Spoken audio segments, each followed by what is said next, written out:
Great. So I'm going to demonstrate my loss history graph, and we then are going to begin the homework. Your homework is going to be to create one of these. I'll just hold it up for you right now. This is what it looks like. So we will begin to create one together in class before we leave. All right? But what I'm going to do is just jump right in now. And what I would like to ask from you is, as you have done up to this point so beautifully, please just be a big heart with ears for me. You can put yourself on mute if you want to. And what I need from you is just to create a safe space for me. This is holy ground. I don't need you to ask questions or interrupt.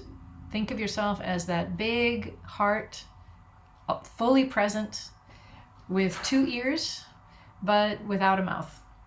So there's no possibility to interrupt or interject or anything. You may laugh or cry if I do, or if you want to, that's fine. Just please don't interrupt me. And when I'm done, I'm going to try to do it in 20 minutes. When I'm done, I do accept hugs, so I'd be so happy if you would just say thank you. And then you guys can offer me a virtual hug, and then we'll go on to beginning to help you guys start yours. Okay? So you'll notice right away, this is a loss history graph, and all it is a horizontal line in the middle of the paper. It could be a blank paper. I use the Grief Recovery Methods form, but you don't need that. It can any old paper, horizontal line. And it starts here. It says DOCM, Dawn of Conscious Memory. What is that? That is just simply your earliest childhood memory. And we'll talk about that more in a minute. So it can be neutral, it can be positive, it can be negative, whichever is fine. And then the horizontal line goes all the way up to the present day, 2022. And if you can't actually read all these little words here, don't worry about it, because I'll explain it to you. But I know you can see there's a horizontal line, and I know you can see there are lines going down in different lengths. That signifies a difference in intensity of the event, of the loss. These are all losses that I've graphed. I've written down the major losses of my life. I'm 62, so there's a lot of them. And actually, I've edited out quite a few too. I've left sort of representative ones here.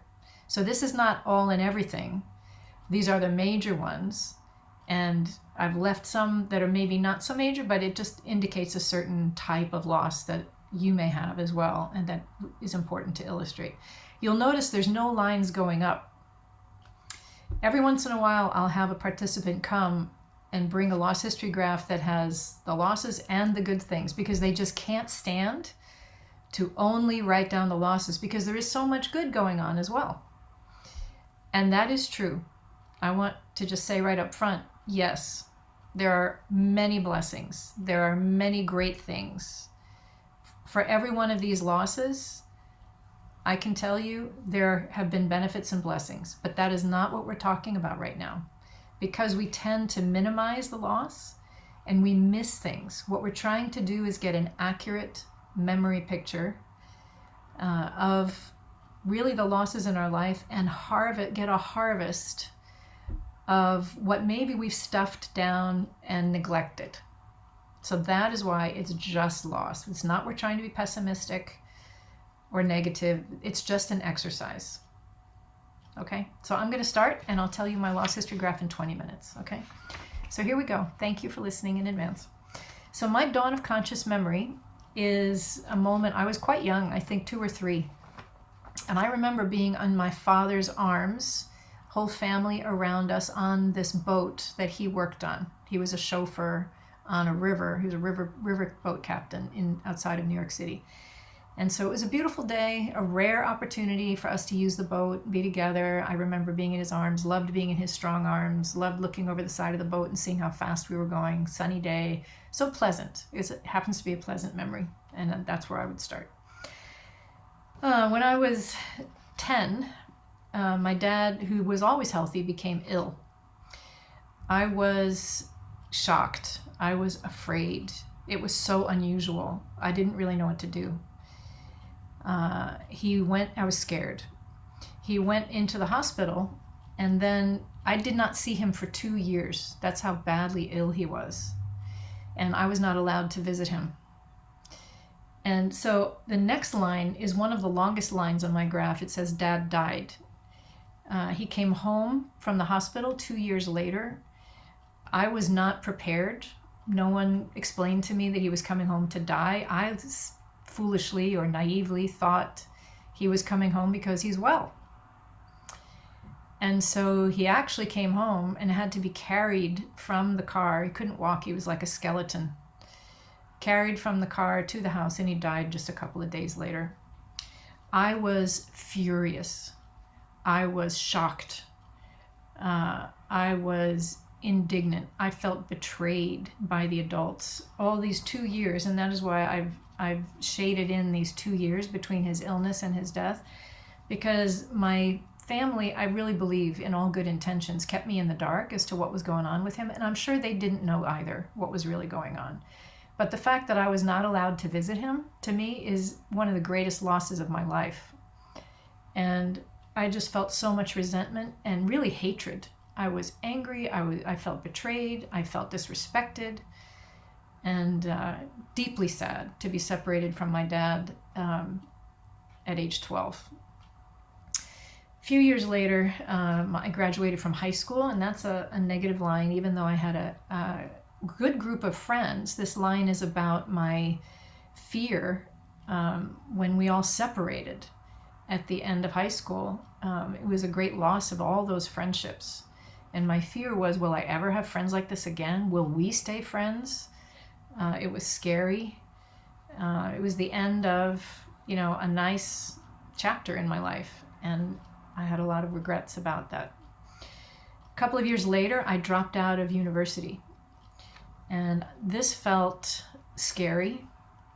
It felt like a failure. I always perceived myself as a good student, a high achiever, and to drop out of university, I dropped out because I was depressed. I didn't know that then. I couldn't tell you why, really. I was just miserable because I was involved in a lot of difficult and complicated relationships, a lot of sexual immorality, a lot of guilt, a lot of confusion. I didn't have the skills to manage my life or my relationships and my studies, which were very demanding. And so I was completely overwhelmed, didn't know what to do, didn't know how to manage myself, was disappointed in myself. And so I just quit and ran. The next year, or later, that same year maybe, I lost my virginity. It was with a friend, someone I trusted, someone I had a long-term relationship with after that. But still, it was for me a gigantic loss. I felt like I lost my childhood. I lost respect for myself. I felt, again, like a failure. I felt weak. I felt dirty. I felt like I'd lost my uniqueness. I don't even know if I have words for exactly how I felt, but it was awful. Very guilty. Then a few years later, this says Steve. Steve was this man that I was involved with, and we were really addicted to each other. And when this relationship broke up, it was like a divorce. I was depressed for 3 days. I laid on the floor in my house. I was absolutely miserable. Angry. I was jealous. I felt lost and just absolutely miserable. Unloved, forgotten, discarded. About that same time, my mother received a terminal diagnosis of cancer herself, completely out of the blue, complete shock. And in 6 months, she died. And this is the longest line on my graph. I would say I was absolutely not ready to lose my mother. I was 24. I felt terribly guilty for not coming home sooner to help take care of her. I had been so selfish. From the time my dad died 12 years earlier to the time my mother died, I was just consumed with myself. Barely gave a thought to the fact that my mother was grieving over the loss of her life, her husband, her, everything. Her world crashed when my father died. But I had no space for that and no time for her. And so I had deceived her. I had lied to her. We didn't get to come clean. when she died, we died with a lot of unfinished business between the two of us, a lot of unspoken things that I wish had been different or better or more. And I just was not ready to lose my mom. She was a great mother, and I wanted to be her friend in adulthood. I wanted her many more years. I miss her still. So that was very sad. Then the next thing that happened after my mom died, 6 months later, I sold the house that my dad had built for my mom and me. And so that was, again, loss of memory, loss of childhood, loss of identity, loss of stuff, my father's things, my mother's things, all the memories and everything. And I felt like an island and really like an orphan and like directionless and scared. And I do want to say there are some conflicting feelings involved in all of these things too. Like I also felt some positive things, like, wow, I did it. But I really felt all these things I just described as well. Sad and lost and abandoned and isolated and all this. Then that same year, later on, I became a Christian. And the negative line there is because in repentance for me, in changing my life, I lost my friends. I lost some hopes and dreams and expectations that these people that were friends in my life at this time were really deeper friends than they were. I had expectations that they would say, wow, Tammy, you're so passionate about this new faith you found. We also want to find out about it. Tell us about it. We'd like to investigate it too. And of course, they didn't do that. And I was disappointed by that. I wondered, gee, what kind of friendship do we really have? And felt isolated. They kind of stayed away from me. As I said, I lost a lot of friends then. And just lifestyle change was a pretty big deal. So change in, we say that grief is the end of or change in a familiar pattern of behavior. A lot of familiar patterns of behavior changed here. Where I was, where I spent my time, who I spent my time with. And so that was a loss as well.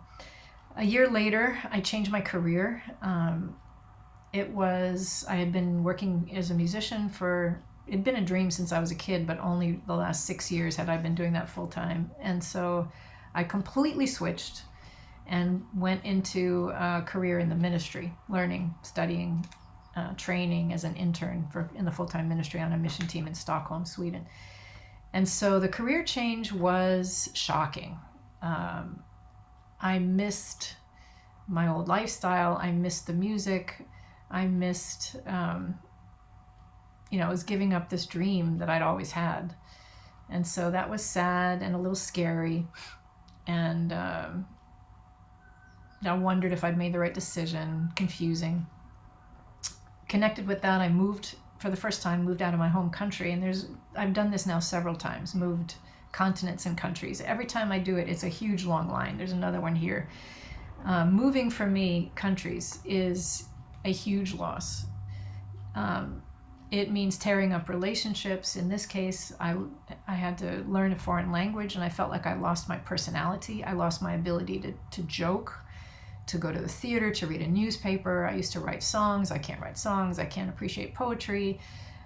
My personality is gone. I sound like a 2-year-old, a 3-year-old in this new language. And so the quality of friendship suffers. It's just a gigantic loss. And then as a fish out of water, the Swedish culture is very much more reserved. So a lot of loss there. I got married and had a miscarriage a couple of years later. And it's a fairly short line, but it was scary. I was afraid. I was wondering what kind of negative message this was from God for me. Is God trying to tell me that I shouldn't be a mother? I'm not qualified to be a mother. I won't be good enough. And did I do something wrong? Did I do something to cause this miscarriage? So I was worried. I felt guilty. I felt scared. I felt apprehensive about the future. Several years later, we were asked to move. After living in Russia for 8 years, we were asked to move back to the United States. And again, for all the reasons I mentioned earlier, tearing out of relationships and everything. That was very hard. Of course, this time I'm going back to a culture I'm familiar with, but I was not ready to leave. I felt very sad to leave the work we were doing. I didn't feel like it was the right time. I didn't trust the decision. My daughter was in a perfect situation, had wonderful friends, and to uproot her and bring her back to the United States, to a very worldly culture, it was very scary, and I was very reluctant to do it. I felt kind of coerced and afraid, really.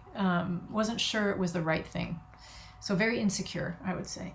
And then we have another shaded area here where the next line says friends and mentors. And what happened, we moved at the request of these friends and mentors who had been our friends and mentors for 20 years, our bosses, if you will, our overseers, our line managers in our ministry work. And we moved to be near to them and support them.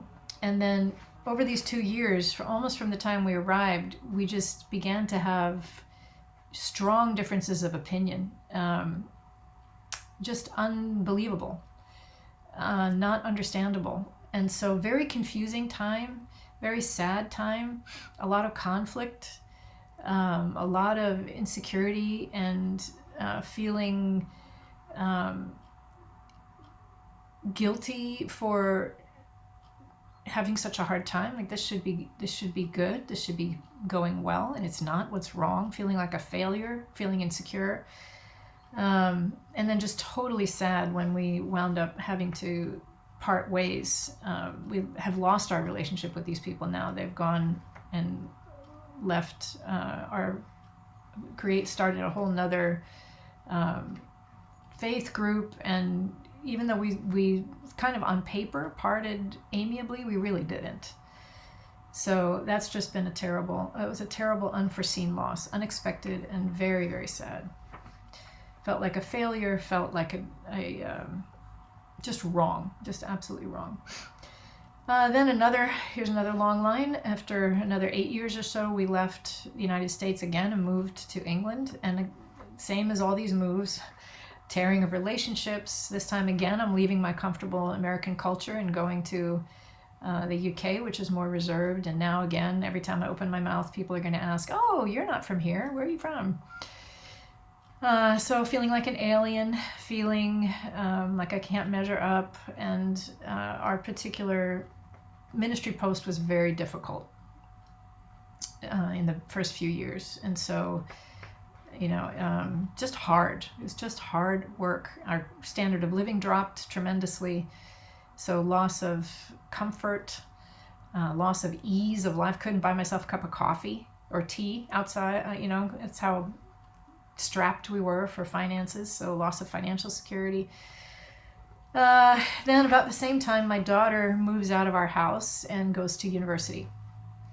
And so this is the beginning of the empty nest. We had another child at home, but this was the end, right? My grown daughter now moves away. And so I felt sad. I felt unfinished with her. I had a lot of guilt in my relationship with her that I actually wasn't in touch with. I noted up here at the top, this is the first time I went through the grief recovery method like you are doing right now. And it helped me a lot to see how much regret I was carrying in my relationship with her. Things I wish I had said or done differently or better or more, and I can't ever get them back. Now it's done. She's gone. I can't fix that. I can't be a better mom. So a lot of sadness and regret connected with this event. Then came a period where there's all these lines smushed together, and what it is 5 deaths that all came almost right on top, one after the other, in a period of about 6 months. And then 2 relationships at the same time that were, one was a really long-term relationship and one not so long-term, but still very intense. And we became estranged from both these people. So I'll briefly share all of that at once. Just crazy. So the first one was my husband's dad, who died just moments before he turned 91. And that was a tremendously sad loss. I felt very apprehensive losing him because he was the moral high ground in our extended family. And so to lose him was really like losing the head. What's going to happen to the rest of us? And sure enough, it's been much more difficult since he's left. Then came Maher and Warner, and I'm not telling you in chronological order. The chronology doesn't really matter. Maher and Warner are very similar in that they were men in our lives that were just such tremendous spiritual supports. Maher, a little younger, he died at 42 in a terrible, catastrophic car crash on his way to church. And he had been like a son to my husband and I, really. And we were just devastated. There's no one like him. And he played a role in our lives and also in our work that we felt was just irreplaceable. Like, where can we find a man like this? This is, I had a lot of anger and questions toward God at this time. Like, how could you take Maher? And similarly, how could you take Warner? Warner, in our, sort of difficult ministry post where we were before, he had risen out of the pack to really become our greatest supporter. He was the man who would come to my house and sit down and have a cup of tea with me and ask me, how are you? How's your marriage? How's your heart? How's your relationship with God? How's your relationship with your son? How are you doing, really? And I just loved him to death for that. He was the only one who would do that. And then now he's gone from prostate cancer. I just couldn't believe it. So again, anger, why, all these unanswered questions. My husband's brother died. He's only 1 year older than my husband. He died of cancer that he'd been fighting for 13 years, and that happened right then. And then our family dog, who we'd had for 13 years. She was my daughter's dog, who stayed behind with us after my daughter went to university and really has lived with my son since, he can't remember life without her. So that was a great loss as well. Just, loss of childhood, loss of family memories, loss of fun, loss of a bonding thing, And again, a reminder that our family life is not going to stay the way it is forever. There's an end coming. And that was definitely it. And then these two relationships, one was in the church, a man that we just could not, we thought we were going to be best friends in the beginning, but he began to be a real active persecutor of not just my husband, but even the whole leadership of our little church. And it didn't end well. And it was just so incredibly disappointing. We felt like we tried everything possible to be friends, to understand, to listen. And it was so hard to understand. Again, felt like failure, felt heartbroken. I just felt heartbroken. I felt compassion for him and could not understand why this failed. This woman, Sasha, was, I would say, one of my best women friends ever. And we became estranged over time. Both of us moved away from where we had been living together. And though we kept in touch for years and years, after a while she kind of faded away, wouldn't respond, I noticed after a while. And then I finally reached out to her and said, is something up? And she said, yeah, actually, there is, and I'm not really willing to talk about it with you. I don't want to talk about it with you. So even though I've tried and knocked on the door many times, I'm still in the dark as to what happened between us. I've tried to piece things together, but I don't have answers. So I feel really lost about that. Just regret, sadness. I'm sure I've hurt her, and just not having the chance to apologize is hard. I just feel very sad about that. Then comes this end period here, 2016, our son Justin moved out. And again, I have another couple of periods of time where it just feels hard all the time, connected to these events, to my son for one. And this is about the time I did my training to become a grief recovery method specialist, which helped a ton.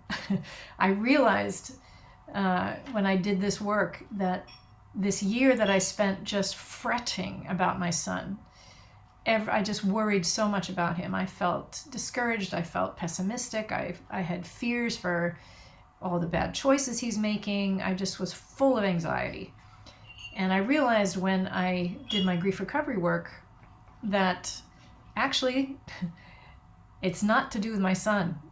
It's all the undealt with feelings that I've never spoken about having to do with the death of my parents that was coming out in my relationship with my son.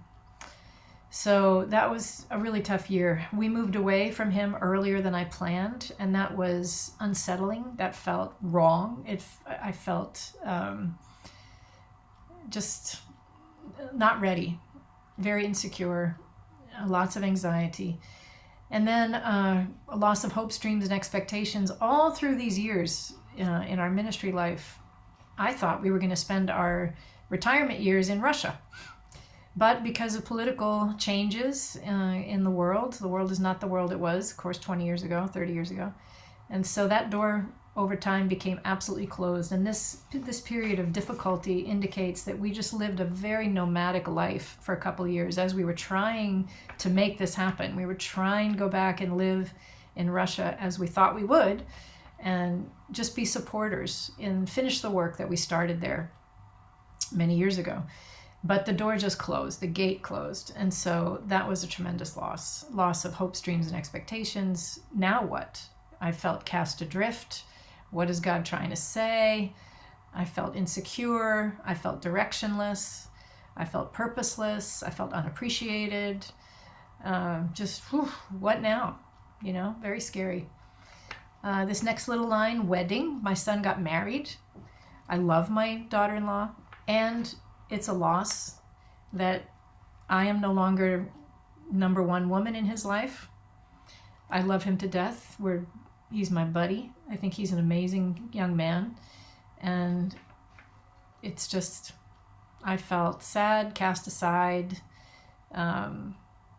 Just the regret that, wow, it's over. It's done. And then this last one in 2022, the war between Russia and Ukraine. And this is just one deep line here, but there's so many losses connected to this. Loss of security, loss of safety. Again, all my plans have had to change. Loss of my home. I'm not going to be able to live in my home. This is my home here, but I have to leave. I've already left it once this year, evacuated, and now I'm going to leave it again. And I don't know when I'm coming back. Loss of future plans, loss of relationship with my daughter. I plan to live here in the same building as my daughter. Can't do that anymore. So loss of language. Now I've got to learn another language. This country has changed its language. Loss of relationship with my brothers and sisters in Russia who don't understand what's going on, many of them. Loss of relationship with my brothers and sisters in Ukraine who harbor hatred in their hearts, some of them.